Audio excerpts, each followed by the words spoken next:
For most of the 2000s, Tom Peters was one of the most admired men in Minnesota.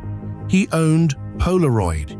He owned an airline. He gave millions of dollars to universities, and he put his name on the buildings. When people in Minneapolis talked about him, the word they kept reaching for was generous. Behind the generosity was a simple promise. Give Peters your money, he told investors, and he would use it to buy up surplus electronics, cheap, in bulk, and resell them to the big discount chains at a reliable profit. He had the purchase orders to prove it. He had the warehouses. There was only one problem. The merchandise did not exist. The purchase orders were forged. The warehouses were empty. And for roughly 10 years, prosecutors said, the money coming in from new investors was quietly being used to pay off the old ones. By the time it collapsed, in the autumn of 2008, it added up to a $3.65 billion Ponzi scheme, one of the largest in American history. And the person who finally brought it down was not a regulator or a journalist.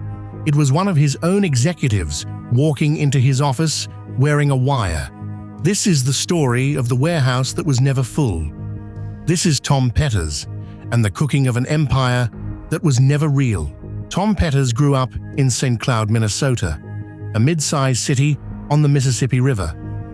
He was a salesman early and by instinct, the kind of man who could make you believe in whatever he was holding. What he built over the years looked from the outside like a genuine American success story.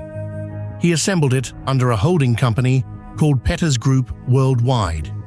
In 2002, he bought Fingerhut, the catalog retailer that mailed its way into millions of homes.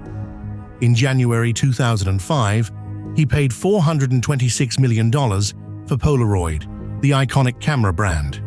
A year later, he acquired Sun Country Airlines. On paper, one man from St. Cloud now owned a piece of photography, retail, and the sky.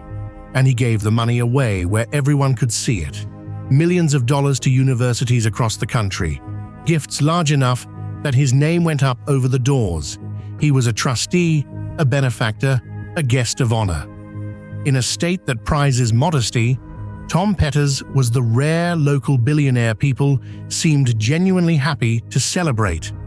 The press later found the phrase that captured it. Before it all fell apart, they wrote, "Everybody loved him." That was the reputation. Underneath it, the machine that paid for all of it was already running, and it ran on money that belonged to other people. To understand the fraud, you have to understand the pitch, because it was very good. Peters told investors that his company, Peters Company Incorporated, was in the business of buying overstock consumer electronics. Televisions, computers, the kind of goods a manufacturer sometimes has too many of. He said he bought them cheaply, in enormous quantities, and had standing orders to resell them to America's big box discount chains. It was the perfect kind of story. It was boring, it was concrete, and it sounded safe. An investor was not betting on a startup or a stock. They were financing a specific shipment of real televisions, already spoken for by a real retailer with a purchase order to prove it. Put money in, wait a few months, get your money back with a healthy return when the goods were sold. For sophisticated investors, that was the appeal. Short-term, secured, and backed by paperwork. Hedge funds and finance companies lined up to lend against it. Some of them raised money from their own clients, specifically to funnel into Peters. The paper looked airtight. What made it work on smart money was the shape of the deal. The returns were steady rather than spectacular, the kind of quiet, believable number that does not set off alarms. Each loan was tied to one specific shipment with a fixed payback date, so it felt less like a gamble on a company and more like lending against goods already sold. Among Minnesota's wealthy, word spread. If a friend had been paid back on time, twice, Why would you not put in a little more? Every piece of that paper was fake. Here is how the machine actually worked. According to federal prosecutors, the electronics were a fiction. There were no bulk televisions, no standing orders from the big chains, no shipments moving through the warehouses. Instead, Petters and a small circle of insiders manufactured the evidence. They created fake purchase orders. They produced falsified shipping documents. They generated phony bank records to show goods being bought and sold. Those forged documents were the whole engine. Petters used them as collateral. He would take a fake purchase order showing millions of dollars of electronics supposedly headed to a retailer and borrow against it. Investors and lenders handed over real money secured by merchandise that was never there. Then, the second half of the trick. When an earlier loan came due, Petters paid it back, not from selling televisions because there were no televisions, but from the fresh money coming in from the next investor. Old debts paid with new deposits. That is the definition of a Ponzi scheme, and this one was enormous. To keep it convincing, the fraud needed to look like a real supply chain. So the money did not simply vanish, it was routed. It went out to companies that were supposed to be the suppliers of all these electronics, and then it circled back, so the books would show goods being purchased and cash coming home. Those suppliers were the last piece of the illusion. The suppliers were shells. Prosecutors identified two companies at the center of the laundering. One was Nationwide International Resources, run by a man named Larry Reynolds. The other was Enchanted Family Buying Company, run by Michael Catane. On paper, these were the vendors selling Petters his mountains of electronics. In reality, they existed to move money in a circle and take a cut. The numbers that passed through are staggering. Through the Enchanted Shell alone, according to the Star Tribune, more than $12 billion flowed between 2002 and 2008. That is not the size of the fraud. That is the volume of cash pumped through a single fake supplier to keep the loop spinning and the paperwork looking alive. Feeding the whole thing were investment funds that raised money from outsiders and poured it into Petters. The largest was Lancelot, managed by a financier named Gregory Bell. Others carried names like Palm Beach and Arrowhead. They were the pipelines, and by 2008, they were desperate. Even as Petters' company was failing to pay what it owed, Lancelot raised more than $200 million that year from new investors on false representations, prosecutors said. More money in the top, nothing real at the bottom. A machine that could only survive as long as it kept growing. The remarkable thing is how long it lasted. Roughly 10 years, hidden in plain sight. Part of the answer is the reputation. A man who owns Polaroid and an airline, who gives millions to colleges, who sits on charitable boards, does not look like a con artist.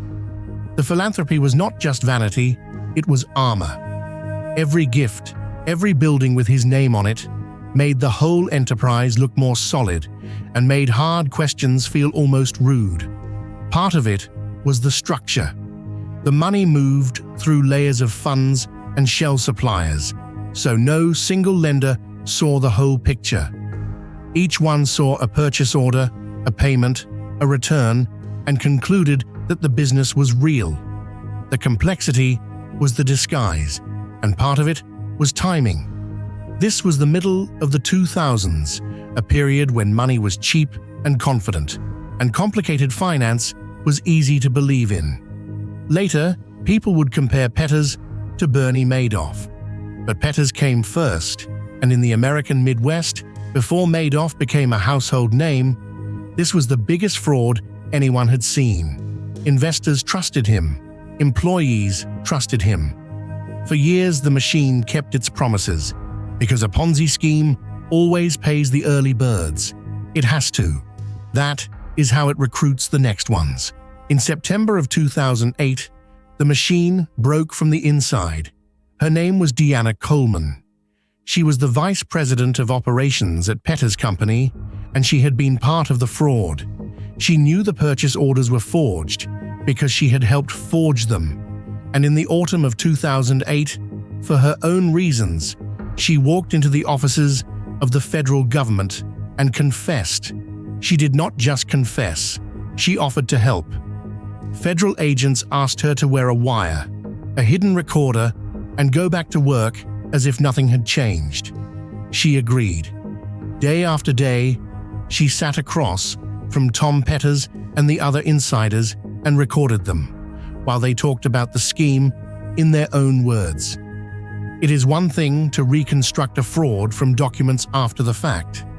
It is another to have the participants describe it out loud, on tape, while it is still running. The recordings turned a complicated paper case into something a jury could simply listen to.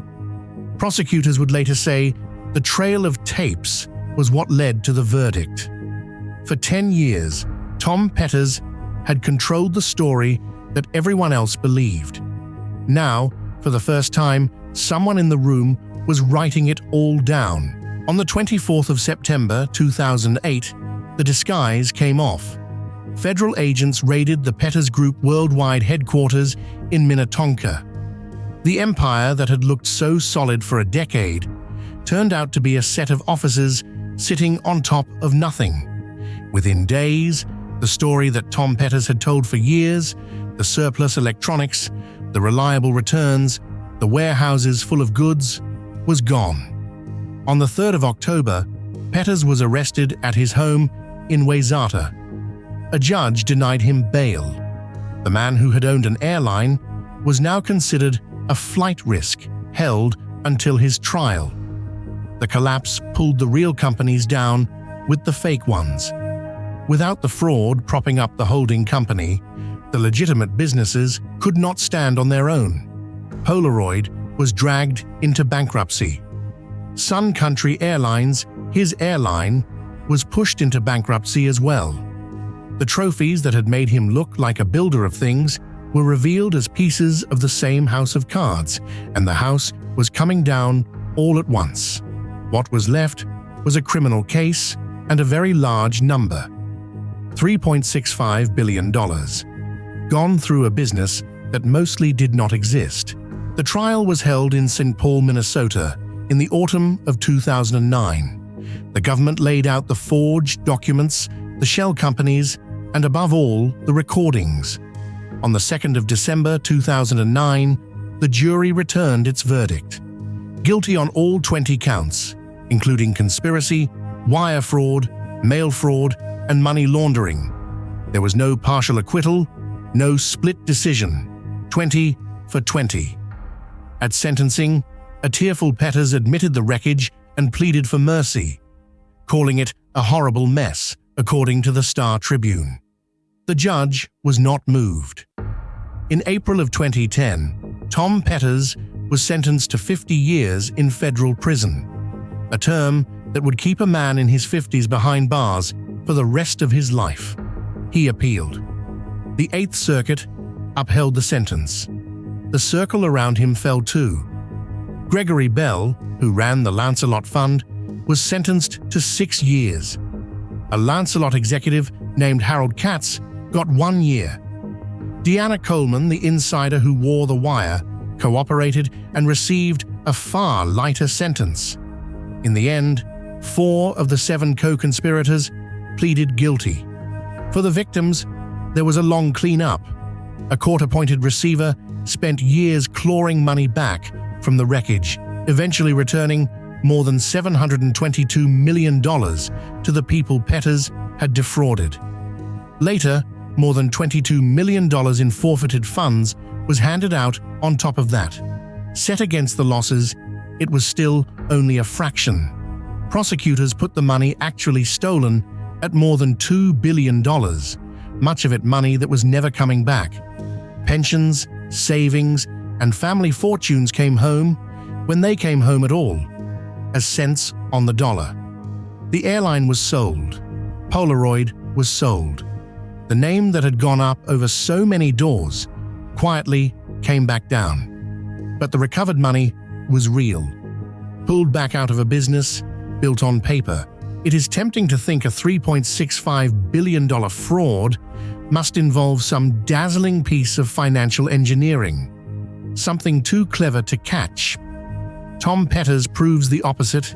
The scheme was almost crude: fake purchase orders, empty warehouses, old investors paid with new investors' cash, the kind of thing that should collapse in a year. What kept it alive for 10 was not the paperwork, it was the man in front of it, a generous, beloved, name on the building philanthropist who did not look like anyone's idea of a criminal, standing between the numbers and the questions nobody wanted to be the first to ask.